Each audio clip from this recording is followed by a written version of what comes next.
Good morning and welcome to the Tuesday morning live stream brought to you by Dropsite News. I'll be joined by my colleague Sharif Kouddous today.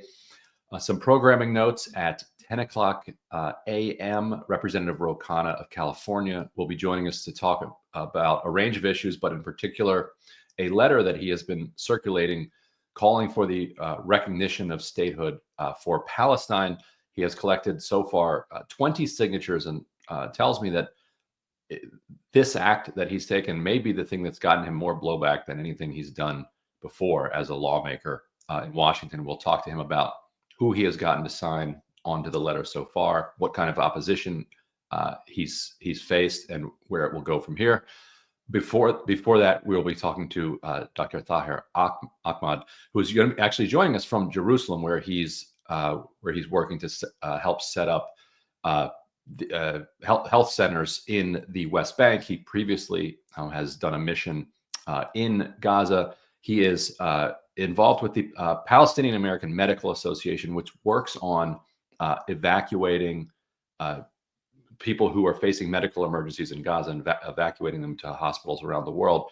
That obviously is now in the center of a controversy after Laura Loomer, who is apparently the second most powerful person in the United States, decided to put a stop to all evacuations from Gaza. Well, nobody comes from Gaza directly. They would have to go first to Jordan or Egypt, and then over here, the United States. Laura Loomer posted a photo of a few children, child amputees, said that this is outrageous, and the State Department stopped it within hours. So we're going to talk to Dr. Ahmad about what that means and what the actual scale of the need is in the situation. But before he joins us, one quick programming note: you all may have if you're subscribers to Dropsite, you may have noticed in your inbox a new product that we call Dropsite Daily. What this is a collection of our reporting throughout the day, much of it led by Herman Gill and the social media team, as well as our team of our newsroom of reporters. A lot of people, for very good reasons, have left Twitter or can't manage to follow Twitter because it is such a complete mess now that it's become X under Elon Musk. Our account is regularly facing varying degrees of suppression. It's obnoxious. It's the state of social media as it is. So what this does is it compiles all of our reporting into one place. So if you're not on there, and if it's just too difficult to sift through all the toxicity, this is a place where you can find all of our reporting. It's also a place that'll have links to primary source information, so that you can share this with friends and family. And if you don't want to get this, if there's too many emails, you can go into your settings, unsubscribe from this, and still get the rest of our reporting. If you don't get this already, highly recommend you go to dropsitenews.com and sign up for it. It's a truly remarkable product and a real testament to the work that the newsroom is doing. For now, let me welcome on Dr. Tahir Ahmad, who is, as I said, joining us from Jerusalem. Dr. Ahmad, thank you so much for being here. Thank you, Ryan. I appreciate it. And I think we have Sharif, who just finished putting the finishing touches on Dropsite Daily this morning. Sharif, if you're able to join us too. Sharif, welcome. Good morning. Yes. Good morning. Good morning. Thanks, Ryan. We just actually published the newsletter just now, so it's a daily roundup of everything. Most of our news, as with our regular news coverage, is about Gaza as the genocide continues to unfold. And today, actually, the official or the confirmed death toll, which is the death toll that the Ministry of Health puts out, which is widely acknowledged to be a vast undercount, but is very meticulously confirmed by the Ministry of Health. That death toll has topped 62,000 today, according to the Ministry of Health. As the attacks continue, and as we're seeing now, Hamas yesterday accepted the latest ceasefire proposal that is being mediated by Qatar and Egypt. And Israel has yet to respond, but it's coming as Israel is waging a massive campaign on Gaza City attacking neighborhoods and planning to ethnically cleanse Gaza City in its stated aims over the next few weeks, a plan that apparently will extend to other parts of Gaza, including Deir al-Balah and other areas in what seems to be the final solution for Netanyahu. So there is not a lot of hope for these ceasefire plans, but our colleague Jeremy Scahill is following them very closely. And as our readers know, he gets sources directly to see what the latest is. So we'll have to just see what happens in the next few days. Yeah. And before we get to Dr. Ahmad, any other top lines from today's newsletter that you'd want to? Well, I mean, there's a lot to talk about. I mean, another journalist was killed. It's hard to separate out. I mean, so many people are killed in Gaza every day. But of course, journalists are also specifically targeted, as we know, with the 6 journalists being killed last week, with the targeting of Anas al-Sharif, the Al Jazeera correspondent specifically. Last night, there was very heavy bombing in a neighborhood of Gaza City called Al-Sabra, and the Palestinian journalist Islam al-Koumi was killed, and that brings the confirmed number of journalists killed since the start of the war to at least 239, which, as we know, is an unprecedented number. So that's, that happened last night. The Israeli military held kind of a high-level press conference yesterday with leading commanders. Defense Minister Netanyahu was also there. They declared the war at a, quote, turning point, and ordering an escalation or preparations for an escalation of the attack on Gaza City. Meanwhile, the Gaza Humanitarian Foundation, which is the US and Israeli-backed group that took over so-called aid distribution on May 27th, launched what it called a pilot reservation system for food distribution that requires people, Palestinians trying to get aid from these 4 sites, to be photographed, and that their names would be entered into a database, and they would be issued ration cards for ID collection. This has been criticized by rights groups as, deepening surveillance and control of Gaza and weaponizing the distribution of aid. As we know, over 1,000 Palestinians have been killed, starving Palestinians, as they try and get aid from these so-called distribution sites, which are located in heavily militarized zones. Israeli soldiers on a daily basis now gun down starving Palestinians as they approach these sites, or they try and get food from UN food convoys. And I'll just say finally, I've been covering Gaza for a very long time, and the Ministry of Health has always been a very reliable source. And since the genocide began in October of 2023, they've put out almost daily bulletins with the casualty counts. So you'll have, at the beginning of the war, it was just every day, how many Palestinians have been killed, how many have been wounded, and then a total toll. And as the genocide continues to escalate in different ways, this daily bulletin now is broken down into more and more categories. So every day now we get the daily toll of confirmed death toll of Palestinians who have been killed over the past 24 hours. And this is just the bodies that have passed through public hospitals that they can confirm. Right. They also now break it down into how many were killed in aid massacres. So how many were shot or shelled or attacked as they were trying to get aid. So that's another one. They also now break down about how many bodies have been recovered. Every day, more and more bodies are recovered from under the rubble. There's presumed to be many, many thousands more that remain missing. So we keep getting these breakdowns. And then most recently, just in the past, I would say 3 weeks, they have started breaking down how many Palestinians every day are dying of starvation, of malnutrition. So this is just kind of a very stark way of how you can kind of track what's happening there by these horrific tolls, and by the way the Ministry of Health is breaking them down. Yeah. And Dr. Ahmad, you were last there, correct me if I'm wrong, in January of 2024, but have been closely involved in evacuations since then. And so what I hoped you could help people understand, I think there's a lot of confusion around this process of evacuations that involves, the WHO, UNICEF, COGAT, the Israeli agency, and if you don't get approved by Israel, it doesn't matter if you have all the other approvals, plus then visas from other countries as well as hospitals to bring you in. So from a high level, can you talk about what the scale of the need is at this point? My understanding is, at least among children, I think the list is well over 20,000, but that might be even, I don't know how far over 20,000. Like what does it take to get on to a list like this? And from there, what are your odds of getting out?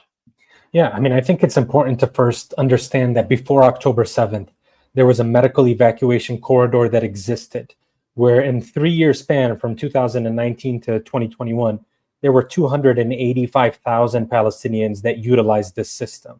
And the majority of them were accessing hospitals in East Jerusalem, Al-Maqasid, for example, or the West Bank, Ramallah General Hospital. And so this was all coordinated through the Ministry of Health. The Ministry of Health was the one who was paying for this. And these are people who would be coming out of the Gaza Strip for cancer care, for cardiac disease, all of the things that couldn't be provided in Gaza. October 7th happens.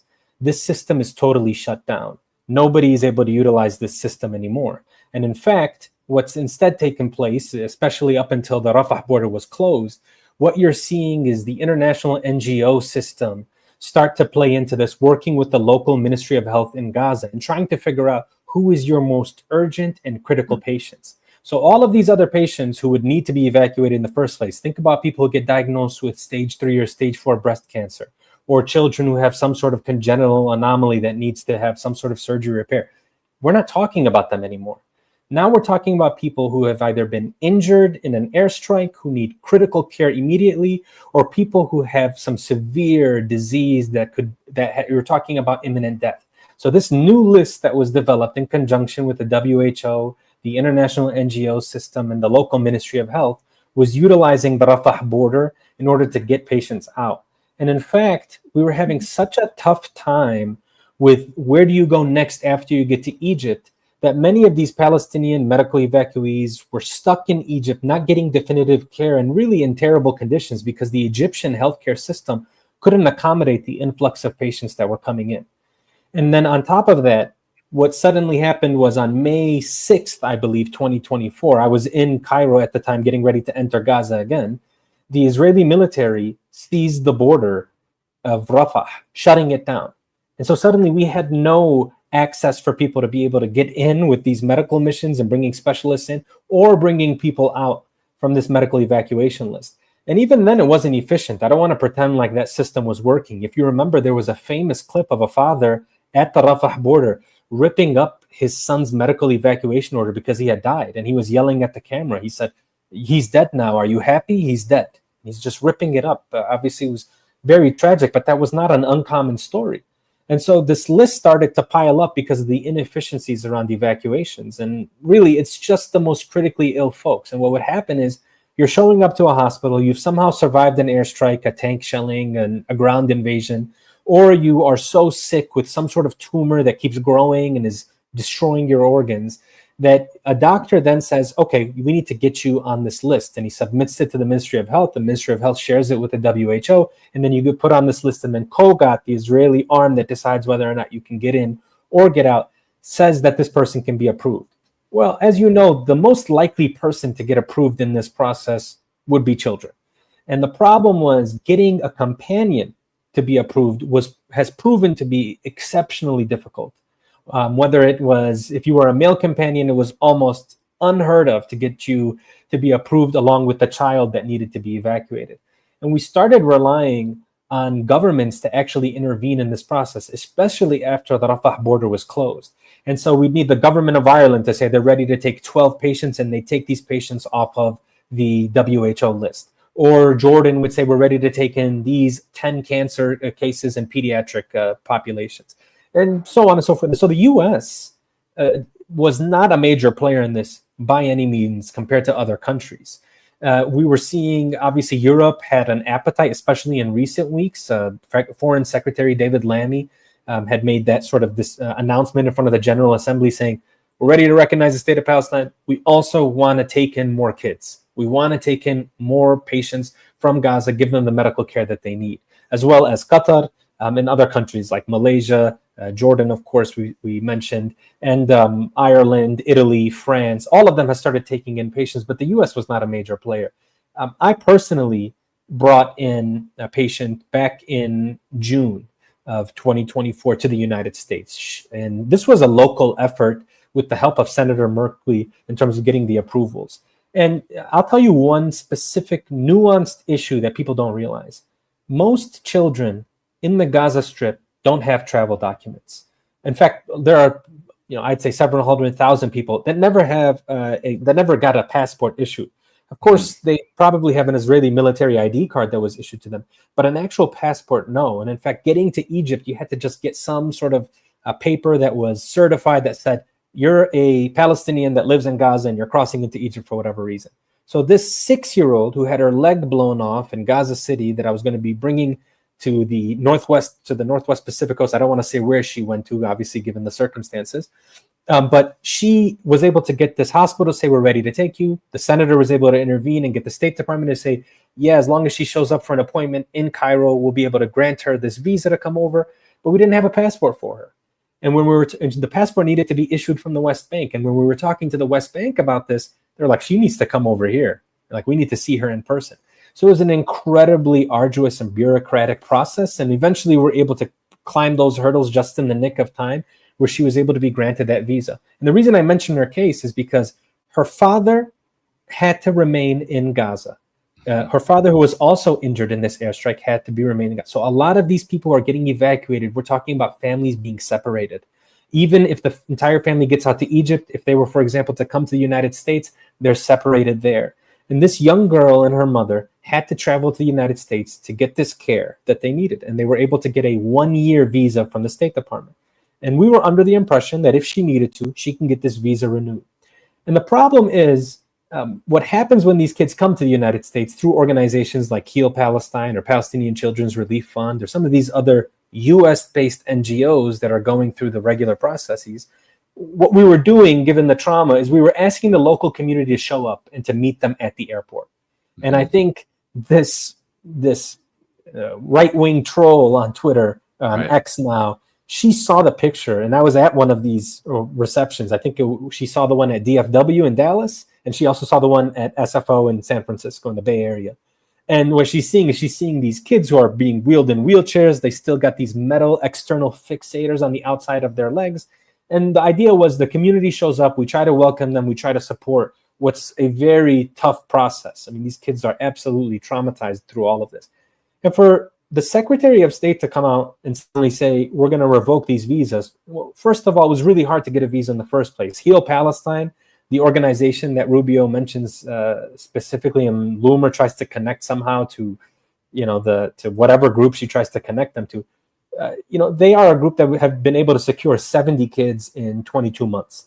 There are 5,000 kids on this list right now, Ryan, like 5,000 urgent, emergent evacuations. Not to mention any of these other cases that need to be evacuated for other reasons. 5,000 kids that UNICEF says has to get out immediately to get the care, or they are at risk of dying. And so we've taken almost 70 of them through Heal Palestine and other groups. And for them to sort of essentially say, we're not going to issue these visas anymore, it's absolutely a death sentence.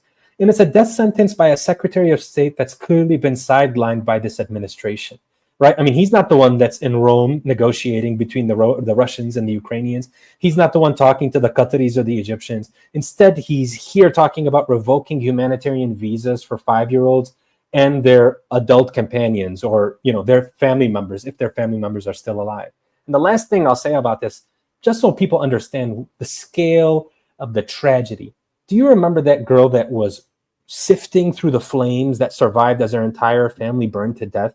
Well, she was one of these people that we were hoping to evacuate to the United States, and she made it to Boston. And to me, it's like this incredibly tragic story. And we're using this as an example to say there's an invasion of Palestinians. I mean, that's the word that was being used. Yeah. I mean, this child, almost her entire family burned to death because of U.S. bombs and U.S. fighter jets. I mean, that's the bottom line here. And so the fact that that's the sort of the language that's being used here, we're committing these people to death sentences. And real quick, Sharif, before you jump in, you may know Ahmed Khan, who's a humanitarian philanthropist who has been involved in a lot of evacuations. I was talking to him yesterday, and to your point about not being able to bring a companion, he said that as far as he understands, not one single nuclear family has been granted evacuation status by Israel since the beginning of not one. Is that your understanding? Totally. And I mean, this is kind of what I've been to Lebanon and seen different families be evacuated to Lebanon, obviously Egypt, Jordan, and the United States. And I've not seen that case just personally, and I've not heard of that happening. Even when we're talking about what's the likelihood that I can get this kid out of Gaza to get the care that they need, right away we know. We ask, do they have like a female family member? Because we know if it's like a father or uncle, it's not going to happen. So it's such a miserable process. And one thing I'll mention about that too is we don't want to separate these families. We also don't want to get these kids out of Palestine. We would love for that humanitarian corridor to be reestablished. The capacity is there to bring them to other parts of Palestine to be treated by Palestinian doctors and Palestinian nurses. But if this is what we have, of course, we'll use it, right? I mean, if they have to be treated by French doctors or British doctors, we understand, though, that the outcomes are not going to be the same as if they were treated by Palestinian doctors because of the language barrier, the lack of cultural awareness that exists, and just sort of the goals not being as aligned as you'd like them to be. Dr. Thayer, I wanted to ask you about, I mean, this is something you work on very closely. Your organization, that you're a board member of, the Palestinian American Medical Association, works on building healthcare capacity in Palestine. Can you just give us a sense of how the healthcare system has been systematically targeted in Gaza, as well as the West Bank, but so severely in Gaza? What your colleagues in Gaza are going through right now? I mean, they are also enduring famine and starvation.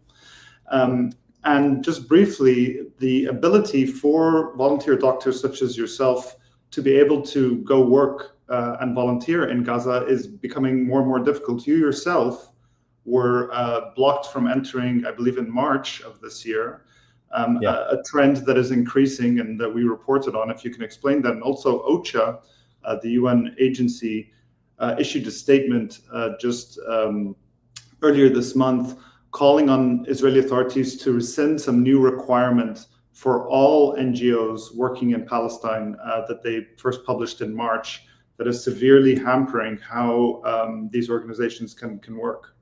Sorry. Yeah, but this is exactly how we need to understand what's happening in Gaza. There is an absolute policy of annihilating the healthcare system and the ability for people to heal themselves in Gaza, and it's from every possible facet.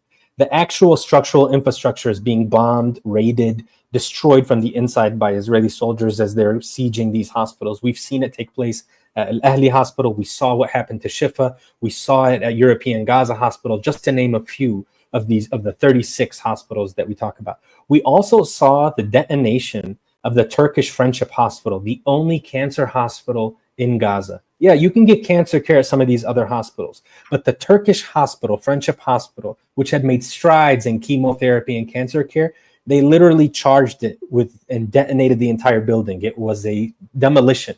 And why that happened, we never got an explanation for that to this point. The other thing that you're seeing is the killing, the abduction, and the sort of harassment of Palestinian healthcare workers. We know more than 1,000 healthcare workers have been killed. Almost every northern director of a hospital has either been killed or abducted. Marwan al-Sultan, one of 2 cardiologists in the north of Gaza, killed. Muhammad Abu Salmiya, the director of Shifa, was abducted and subsequently released. And Dr. Hussam Abu Safiya, director of Kamal Adwan, the only pediatric hospital in the north, abducted without charge, still in Israeli dungeons. And then we talk about how these healthcare workers specifically are not being paid, but also being starved just like the rest of the population. And they're being deprived of the materials that they need because those trucks are sitting outside of the border and are being blocked by the Israelis, whether that's because of a dual use list or because there's a suffocating siege, or there are settlers that are interrupting their delivery. So sterile gloves, scalpels, Band-Aids, alcohol, antibiotics, anesthetics, all of these things are in critical shortage all throughout Gaza. Some of them are at zero stock. And so you're hampering the ability of healthcare workers to be able to do their job. They're starving in the process. Some of them are injured in airstrikes or killed. And we're not even talking about the moral injury that you're going to endure 22 months of seeing your local community sort of be annihilated in the way that it has. And then we talk about, well, how do we practice medical solidarity? How do international doctors volunteer, try to support, stand alongside our Palestinian healthcare workers? And we're not able to do that. I was recently rejected June 19th as well. I talked to you when I got rejected March 13th. Before that, I was rejected in October 2024. And then on May 6th, when I was in Cairo, the border was stormed shut. So 4 separate times we had teams that would try to enter. And, OCHA and the UN are telling us that more than 50% of these volunteer doctors are being rejected. So let's kill and abduct the Palestinian healthcare workers. Let's blow off the hospitals. Let's not get them the supplies, the materials that they need. Let's make sure that no international doctors can enter and stand alongside them. And on top of all of that, let's not let anybody evacuate out of Gaza to get critical medical care needs, despite that's what's happening. So this healthcare system is not collapsing. It's collapsed. And it's collapsed because there is a giant standing on top of it, crushing it with his feet. I mean, that's the only way to understand this.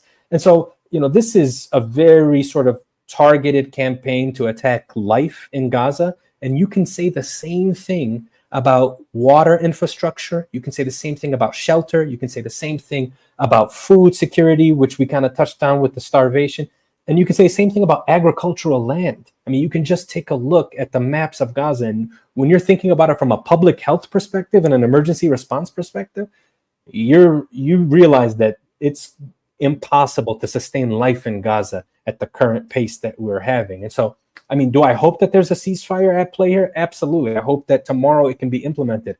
And I hope with the ceasefire, just like we saw during the temporary ceasefire, that there can be an increase in evacuations. We were seeing between 35 and 50 per day. I mean, even though it's supposed to be 50, the truth on the ground was oftentimes you're seeing about 30 to 40 of these people being evacuated for medical evacuations. But again, I mean, it's just a very grim situation here. And I don't think people recognize that this has consequences for generations to come, and that the amount of excess mortality, meaning unnecessary deaths, are going to continue to climb long after there's a ceasefire announced. What remains somewhat mystifying to me, and maybe you've been able to sort through this, is that the Israeli government has made it clear that their goal is the mass depopulation of the Gaza Strip, and for many elements of the government, then resettlement of it. Why won't they let people leave? I know a lot of people who are involved with evacuations, and they're doing the Lord's work, and they're working day and night, also doing Israel's work in long-term strategically. Like, they want people to leave. So is it what you said, that it's going to produce so much unnecessary death and misery? Like, how do you sort through that apparent on the surface contradiction? Yeah, I mean, I think there's a couple of things that I think about, at least. I mean, I think, for example, the Egyptian healthcare system, which would be a natural place you let Palestinians flow through. Any part of civil society in Egypt, it cannot and will not accommodate these Palestinians. For them, obviously, they view it as an existential threat. And from the healthcare system perspective, I don't disagree with it. I don't think they could handle an influx of Palestinians getting care there. And the Jordanians have a similar issue. I mean, we saw the king promise President Trump that he would take in 2,000 kids immediately. I mean, we're nowhere near that number. I think I'd be surprised if that number approached 100, but I don't really have that data ready at hand.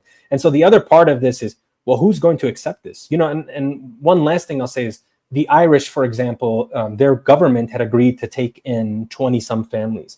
And they had agreed to do this around Christmas time of 2024. That actually didn't materialize until February because of all the different bureaucratic hurdles in place here. So I think that end is definitely at play here. And then the other end is that system that exists that keeps Palestinians under blockade has not gone away. Just because Gaza right now, there's an aggression on Gaza and there's these escalation of hostilities, doesn't mean that the blockade had somehow changed when it comes to these medical evacuations. And so as somebody who's been working in Gaza since 2008, I'm really seeing that same system at play here, preventing Palestinians from getting the care that they need. It's almost like, that one arm of the military is not speaking to the other arm, and there are kind of all these different systems and bureaucratic processes that are in place. And I still scratch my head. I'm like, why not just let them out if that's the case? I mean, you want them to leave. You're desperate to get them out of the land. They're only living on 12. Technically, they're only supposed to be living on 12%, right? I mean, 88% is under displacement order or Israeli military control. So it's such a bizarre hell that these Palestinians are facing. Dr. Thaer, thank you so much for joining us today from Jerusalem. Thank you for all your work. Dr. Thaer Ahmad is an emergency medicine physician based in Chicago who volunteered in Gaza in the past, has been rejected from entering since then. He's a board member of the Palestinian American Medical Association, an organization working on emergency response and healthcare capacity building in Palestine. Thank you so much. And we're going to switch over right now to our next guest, who I'll have Ryan introduce. So Representative Khanna from Northern California is joining us now. He is the author of a letter that has been circulating around Washington, D.C., collecting signatures. I think am I getting a little feedback there? Do you guys hear that? Yeah, I think Representative, do you have headphones perhaps you could wear? I think it's hitting. Wait, it's reverbing. I don't have headphones, but I'm moving it closer to it might be good when I think that's better. So let me turn it over to you then. Can you tell us a little bit about, first of all, welcome to the program. Thank you so much. I think this is your first time joining our stream. Can you tell us a little bit about this letter? What does it say, and what's the response been that you've gotten? Well, thank you, Ryan. Thank you, Sharif, for having me. The letter basically calls for the United States to officially recognize Palestine as a Palestinian state, to recognize the national aspirations of the Palestinian people for self-determination, and to put real teeth in a call, in the United States call for a Palestinian state. As you know, 147 countries have already done this. You have France now saying they will do it, UK saying that they will do it, Canada saying they will do it, Australia saying they will do it, and basically the United States should echo and follow that lead and the lead of the Arab League, and to do it before the UN General Assembly. We already have 20 signatures. J Street has endorsed the letter. Indivisible has endorsed the letter. MoveOn.org has endorsed the letter. And we're going to be making a big push between now and early September. I don't want to set an unrealistic goal, but I'd love to see us get close to 50 signatures, and we're really going to make a big push for it. Congressmember Khanna, there was actually, you mentioned Australia announcing it would recognize a Palestinian state. Israeli Prime Minister Benjamin Netanyahu just tweeted on social media. He said history, referencing the Australian Prime Minister Anthony Albanese, he said history will remember Albanese for what he is, a weak politician who betrayed Israel and abandoned Australia's Jews. What do you say to that? Well, I think that's just not consistent with where a lot of Jewish Americans are and where world opinion is. The reality is that you have a very extreme right-wing Likud government. By the way, Likud in its charter talks about Israel being from Jordan, the river to the sea. That's part of the Likud charter. And you have Smotrich and Ben Gvir, who are openly talking about annexation of Gaza and the West Bank. So if you don't have the world come in today and say, we recognize a Palestinian state, we recognize Palestinian self-determination, Likud, you're wrong, you are not going to just trample over Palestinian rights, then you are basically complicit with a an effort by Gavir and Smotrich to deny Palestinians any hope of self-determination forever. And that is why the world is mobilizing at this moment. Can I ask just a quick thing, Ryan, before you jump in? There's also criticism that many countries, as you mentioned recently, are making this move to recognize a Palestinian state. But there is criticism of this. This is coming at a time when Israel's war on Gaza is continuing to plunge to new depths. And we're seeing now a widening campaign of starvation, famine, because of a forced starvation campaign by Israel. We're seeing now plans to ethnically cleanse Gaza City and an invasion of Gaza City.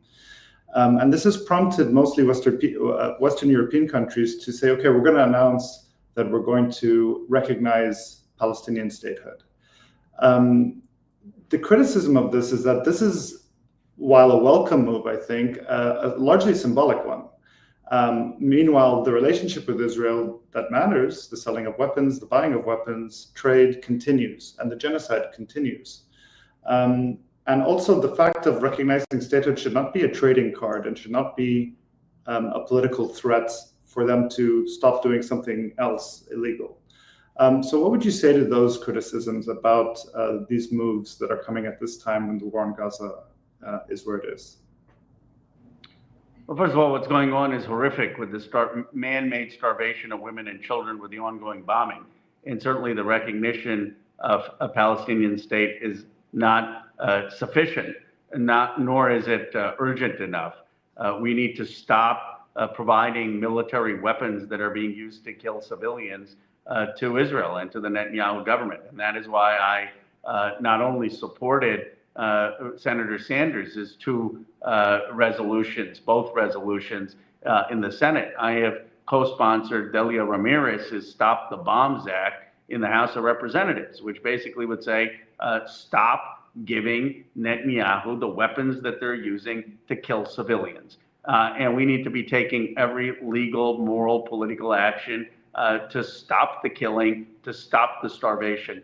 But I think that the recognition of a Palestinian state is not a bargaining chip, nor is it punitive. It is simply saying that out of this horrendous war, something constructive must emerge. And the only thing that can emerge is a truly democratic Palestinian state with free and fair elections in collaboration with the Arab League in the United States, and that is the hope going forward, and that we're going to offer a vision going forward once this war is brought to an end. So I think it's not sufficient by any means, but it also is not just symbolic. It is a mark that says we can't just paper over Palestinian aspirations for normalization between the Arab League and Israel and just pretend that the Palestinian people do not exist. Those days are over. This has to be a serious commitment from now on for the United States and the nations of the world. So recently, the #2 House Democrat, Catherine Clark, said at an event that what was happening in Gaza amounts to a genocide. That was seen by some observers as a signal that House Democrats were beginning to understand whether they care about the issue substantively in any meaningful way, set that aside, but they were starting to recognize that politically it was becoming an albatross, and that it was something that they needed to get right, at least heading into the midterms. A couple days later, she came out and basically withdrew that and said, "I didn't mean to say that." And so what can we understand about how House Democratic leaders, like, did you speak to her about that after she came out publicly and said that and before she retracted it? And like, where is House Democratic leadership on this issue at this point? Well, I just reached out to her this morning saying, can you get on my letter to recognize a Palestinian state? Look, my view is similar to Senator Sanders, that what has happened is absolutely horrific, that the ICJ has already ruled that we need to take every legal, moral, political step to stop the killing and the starvation, that the ICJ and the legal scholars will ultimately rule, hopefully within the next year or two, on what to call it. And there are a lot of independent human rights groups already who have weighed in. But what as we need to do as politicians is to stop it, to stop the military sales that are being used to kill civilians, to recognize a Palestinian state, to make sure that we are not complicit in the killing. And I don't think the caucus is there yet. I think there's a growing number of people there. But the other thing we also have to do is bluntly call out the special interests that have intervened in Democratic primaries. And this is why I reject all PAC and lobbyist money, and I'm for zero super PACs in Democratic primaries. Yeah, can you, I guess, Sharif, if you have a second, anything, but can you talk about AIPAC there for a second? You've been going back and forth with them a bunch. Looking for a fight with them. They keep tagging me on saying, well, Khanna is not putting pressure on Hamas. I condemned unequivocally the October 7th attacks. I've called unequivocally for 2 years for the release of hostages. But when I speak out about 60,000 Gazans killed, by the way, even if 2/3 of those, let's just say, are civilians, and a third, what they say, are combatants. No one knows the exact number, but let's just be conservative. That is 3 times the amount of civilians who have been killed in Gaza than in Ukraine. I mean, it is a staggering number. And so when I speak about that, that doesn't mean that I am somehow not condemning Hamas or not calling for the exchange of hostages. But with AIPAC, if you point out anything that is critical of Smotrich or Ben-Gvir or Netanyahu, they come after you, as they have me on social media.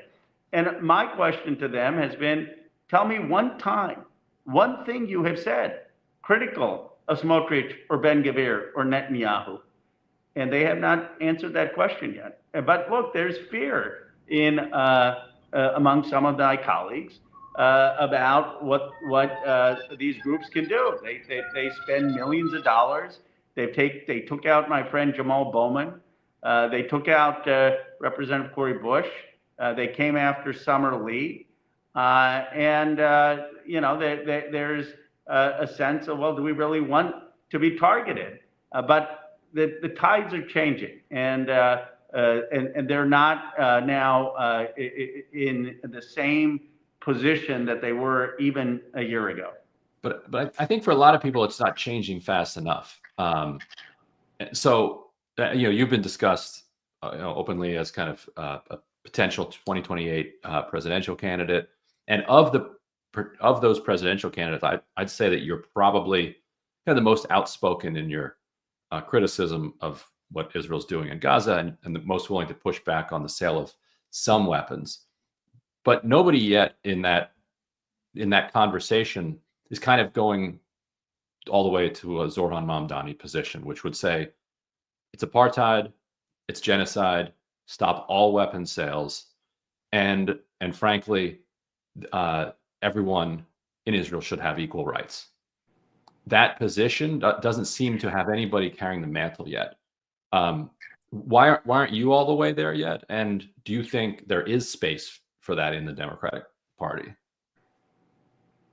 Well, there's certainly space for Zohran Mamdani and people who are passionate about Palestinian rights. Now, I have my own view of it, which is that I think that the best way to get to peace is a two-state solution, and I don't think that that's just lip service. I think you've seen the Arab League now embrace that. You have, in my view, post Netanyahu, an opportunity to do that, including with land swaps, and the United States can actively get involved in facilitating that, recognizing that Palestinian self-determination has to be central. I have come out against military sales to Netanyahu that are being used to kill civilians. Now, I know for some people that's not far enough. They want no funding even for things like Iron Dome. I'm for saving civilian lives. I believe that if we stop the military sales of a lot of these offensive weapons that are basically what Sanders and Delia Ramirez's resolutions call for, I believe you would stop the war. And in terms of what to call it, look, I'm a person of international law. The ICJ has already ruled that we need to be taking actions to stop the horrific nature of what's going on. And they're going to determine exactly what it should be called within the next year and a half. And I will abide by what the ICJ says. This to me is the position that maximizes the chance for peace. But my interest is in stopping the war and in figuring out how we have Palestinian self-determination. And I welcome critiques from the left. You're right, of sort of the conventional people who are seen as potential future leaders of our party in whatever role. I have been probably the most outspoken. I voted against the funding. I have called for a Palestinian state. I've co-sponsored Delia Ramirez's resolution. I've supported both of Bernie Sanders' resolutions. But there are certainly people to my left, and that's what makes democracy healthy, to have that conversation. You know, we just spoke to a doctor who does a lot of work around helping to bolster healthcare capacity in Palestine. He's volunteered in Gaza. He was amongst a small group of Muslim Americans who were invited to the White House last year with President Biden. I believe this was in April. He walked out of that meeting before it ended in protest. He read out a letter to President Biden and walked out in protest over the administration's backing of Israel in the genocide. And you know, you've spoken about Senator Sanders and other Democrats in Congress who eventually have come around to starting to try and propose legislation to hold Israel to account or to cut off weapons. But the leadership of the Democratic Party very much backs Israel. And how do you contend with that as someone who wants to run for president and lead the party? Well, putting aside the future, let me just say what I think that anyone who wants to be in leadership should be for. First of all, there were many of us, including Senator Sanders, who voted in April or May, I don't remember the exact date, of 2024, against the funding of weapons to Israel. So it's not just a position that Senator Sanders or I or others have adopted now. We had adopted this position during the Biden administration. I was on innumerable Sunday shows and television saying that the Biden policy on Gaza was disastrously wrong, that the Harris policy was wrong, that we needed a change of direction morally, substantively, but also politically. I was out there arguing and advocating that at least we should have a Palestinian speaker at the DNC. They kept sending me to Michigan, and I kept saying, you can keep sending people like me to Michigan. It's going to make no difference unless the vice president offers Vice President Harris a new direction. I think there has been a tectonic shift in the last 6 weeks within the Democratic Party. You now have Senator Sanders' resolutions getting a majority support of senators.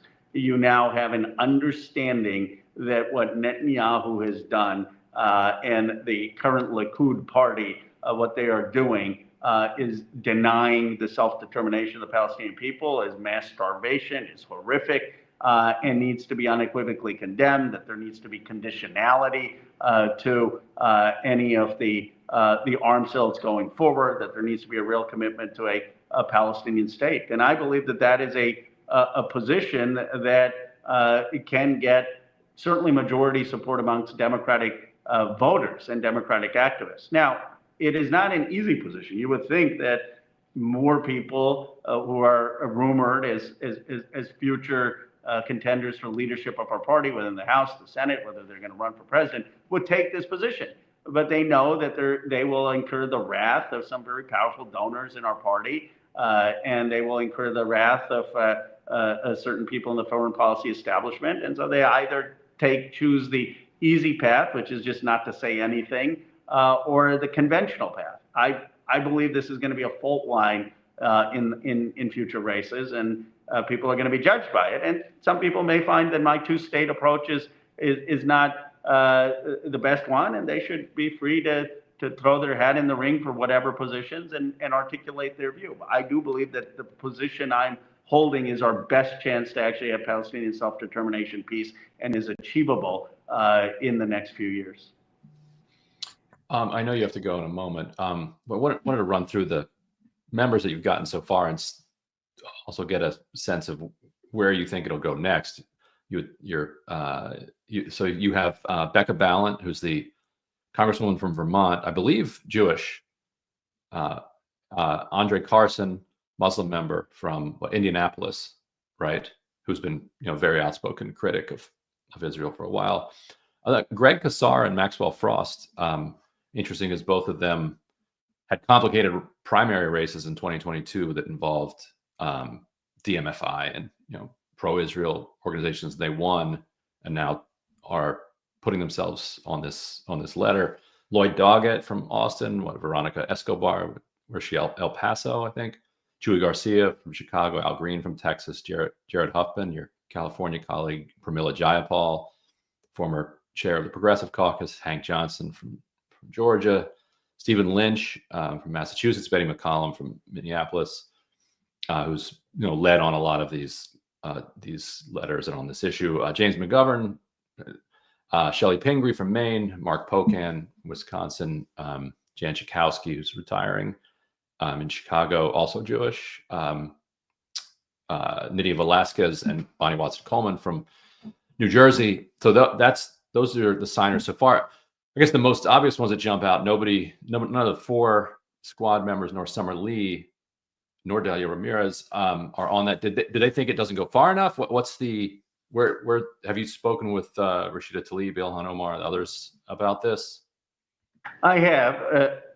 Look, part of it is it's the summer recess, so some of them are still evaluating it and may get on. Some of them things move very slowly in Washington this summer. And we want to get this out before the UN General Assembly, so there is some time to build support. Some of it is the framework is a two-state solution, and there are people who disagree with that framework, and they may have that concern. And also the letter calls for a Palestinian state without Hamas, and there may be people who have a concern about some of the prescriptions that. Well, even Hamas has said that they're open to that. So yeah, I mean, I don't know. I'm not saying this is why certain members aren't getting on. And some people may feel that, to Sharif's point, that right now they're focused on just stopping the slaughter, and this is not the time. But I have, with some people, I've taken an approach of here's the letter, and let me know if you have any questions. And certainly with people in the squad or Delia Ramirez, I mean, the last person to lecture them about what they should do is me. I mean, they've been out in front on speaking about the human rights of the situation. And so my approach has been, okay, here's the letter, tell me your thoughts. And some of them are considering it. More broadly, I'm hoping we can get people like Jamie Raskin, people who voted against the funding in April, now with J Street's endorsement, people who say they're for two states. Well, now's the time to actually make that more than rhetorical. So I'm hoping we will expand significantly. Yeah, and what's been the reaction, like privately or internally, to it? Yeah, I think people are open. I think people need to realize how much this is crossing some of the pro-Israel organizations and how much they view this as a line in the sand. And so there's understandable pressure on members not to do it. But I think it is such an obvious thing for the United States to do, especially given world opinion and other leaders, that I'm hopeful people will get there and they'll see a safety in numbers and a safety in the organizations that are now endorsing it. But like anything on this topic, it is a charged decision. It comes with consequences for people in terms of their support bases. But I think it is also something that voters now are demanding. And, one of the reasons that people broadly in the Democratic primary care about this, or Democratic base care about this, is the ability to stand up to some of the organizations and money for human rights, signal something broader about a person's values and commitments to a progressive cause, a commitment to human rights, a commitment to recognizing the dignity of people of all backgrounds and faiths. And I think it has become a very salient issue in terms of a person's moral core and progressive values. Great. Well, Congressman, thank you for joining us here on the website news live stream. We really appreciate it. All right. So we have a few more minutes left, Sharif, if you can stick around, because I wanted to get your reaction to Congressman Khanna's argument. I would say, I'm curious for your take on this. I would say I'm glad that he's out doing what he's doing as a prospective 2028 presidential candidate. Somebody's got to push the envelope further and further and further. On the other hand, to me, it's a real reflection of the poverty of the Democratic Party that represents the most aggressive position at this point. I mean, obviously Mamdani in New York broke out of that, but nobody at the national level. Right, and the leadership is the most vehement pro-Israel, right? Chuck Schumer, Hakeem Jeffries, formerly President Biden, Kamala Harris. I mean, what he was just discussing about, not letting a delegate speak. I was there at the Democratic Convention in Chicago. It was one of the most shameful things I've ever seen, that a group of delegates were pleading to be allowed just 2 minutes to speak from the stage, to allow a Palestinian American Democratic Party member speak from the stage. State representative from Georgia. Sorry? Yeah, she was a state rep from Georgia. That's the one. They even allowed them to vet the speech. Right. And they were rejected. And a group of them were sitting outside the convention hall. All of them cried as they spoke at a press conference. And then delegates from the party streamed out of the conference hall, cheering and just kind of like looking at them on the side and just paying no attention. It was shameful. So yeah, we're talking about a party where, the backing of Israel is a completely bipartisan thing, and this genocide could not have happened without President Biden's support. And he was unable to even really get a ceasefire. It was Witkoff that pushed it through on the eve of Trump's inauguration. And yes, I say all this, but at the same time, I remember covering the second Palestinian Intifada. So we're talking 20 years ago. We're at a sea change now in terms of, you couldn't even say the word Palestine without being just completely pilloried and attacked. No Democrat, no politician would say anything. You were just completely maligned in the press. And now, a generation later, because of the incredible work of all these advocacy groups and a lot of campaigning and organizing, mostly by Palestinians, I think we're seeing something completely new. It's clearly in the wider population, and it's slowly filtering into Washington. I don't know that we'll see significant change soon, but it certainly is happening, right? I mean, to have congresspeople and senators calling on stopping weapons sales to Israel, I mean, not in so uncertain terms, but even broaching that is something. Right. No, that's true. But I think it's not enough. But you're right. It's not enough, and it is sad that that's the accomplishment. But I think it's the beginning of something. No, this is true. This is true. Yes, if you've come to this in the last couple of years, you wouldn't have the perspective of what it would have been like for even Representative Khanna to say what he said today 10 years ago. They would have been unthinkably radical and outside the mainstream. And now it's, for a lot of Democratic voters, just not enough. I saw a poll recently that showed the support for Israel's, I think the phrasing was something like Israel's military actions in Gaza. Support for it among Democratic voters was 8%. Wow. Like it's very hard to find anything that generates as low as 8%. And to have an issue where the leadership is almost 100% on the other side is extremely unusual and opens up a real political opportunity for somebody who wants to grab that. And I think if you saw Mamdani, I mean, a lot of people point to Mamdani.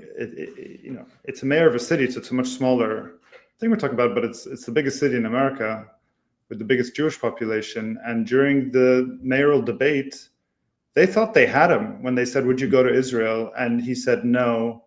He said, "I'll meet Jewish Americans, New Yorkers, Jewish New Yorkers, here in the city."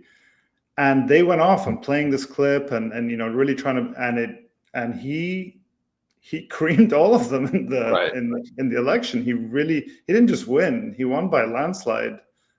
So yeah, I think if the leadership has any brains, or do they want to win elections, they'll see this is actually a winning strategy, politically. Yeah, I thought Ro Khanna's last point was key, where he said that even setting aside this issue in specific, people see it as a heuristic or like a proxy for whether or not you have any courage, any willingness to fight for anything.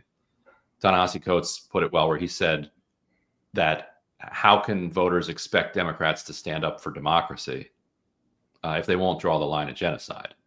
And I think for regular voters that makes sense, even if they're not following it on a day-by-day basis. Like if you're not willing to do something so obvious because you're afraid of the special interests that are going to take you down, then you're going to cave on antitrust, you're going to cave on the minimum wage, you're going to cave on health, you're going to cave on everything. But if you're willing to stand up for an issue where there's really no money on your side, there's no political advantage that's going to organize behind you beyond people. If you're willing to do that and you're willing to take all of the slings and arrows that you're going to take for that, then it tells people you're willing to fight for other things as well. And so he made that point in the end. I think that's right. I think it is a way for a politician to show that they actually have, some spine and some moral courage. Palestine, Gaza, or Palestine more generally, has become the moral issue of our time. And how you act around it and react to it, I think it's something that is defining at this point. Whether you're a politician, whether you're a journalist, whether you're an activist, it has become kind of the benchmark because Israel has ramped up to genocide. So, yeah. Right. Well, Sharif, thanks for joining me here after already a long workday of pushing the Drop Site Daily newsletter team effort out into people's inboxes. Much appreciated, and I'll be seeing you soon. And thank you to everybody who watched. Always remember that we keep all of our journalism out from behind paywalls. We want it to be free to the public. It's too important to lock it up. And who wants to deal with all of those passwords anyway? And the only way we can do that is by people voluntarily upgrading their subscriptions or making tax-deductible contribution. We're a 501c. We are contributions to Drop Site are deductible to the fullest extent of the law. You can find out more about that at dropsitenews.com. We have a ways to give section. That's what enables us to do the reporting that we do. On behalf of all of my colleagues here at Dropsite News, I'm Ryan Grimm. Thank you so much for watching today.